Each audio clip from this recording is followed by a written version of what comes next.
আপনি আসলে কাস্টম কর্মকর্তা হিসেবে আপনি এখানে কিভাবে স্বাক্ষর দিতেন এবং এখানে যারা কর্মচারী আছে তাদের সুনির্দিষ্ট অভিযোগ যে আপনার উপস্থিতিতে এই সিগারেটগুলো প্রোডাকশন হতো।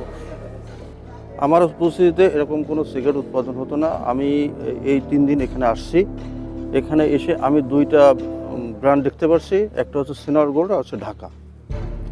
আর নকল যে ব্যারেল রোল সেটা আমি এ সম্পর্কে কিছুই বলতে পারবো না। আর 11টা ব্র্যান্ডের যে নকল সিগারেটটা উৎপাদন হয়, যেহেতু আপনি এখনই 24 ঘন্টার দায় না, আপনি নিজেই বলেছেন, তাহলে আপনার উপস্থিতিতেই কেন এই আমার উপস্থিতি কিছুই হয় নাই, কারণ হচ্ছে আমি ধরেন আসি, এখানে থেকে ধরেন 2টার দিকে মেশিন চালু হয়, 6টার দিকে বন্ধ হয়ে যায়। আমি এটাকে সিলগালা করে দিই। আপনি 24 ঘন্টা ডিউটির কথা বলেছেন। না, সিলগালা করে দেওয়ার পর আমাদের আর কোনো দায়িত্ব থাকে না। সিলগালা কেন করেন?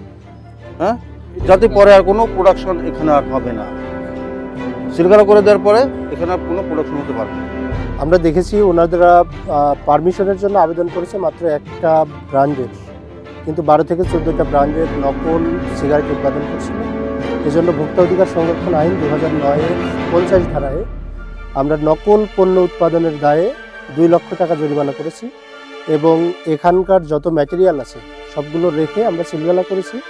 আমরা সকল এজেন্সিকে ডেকে, এর সাথে সংশ্লিষ্ট সকল সরকারি প্রতিষ্ঠানকে ডেকে আমরা আগামী পরশুদিন এটার পরবর্তী পদক্ষেপ গ্রহণ করব।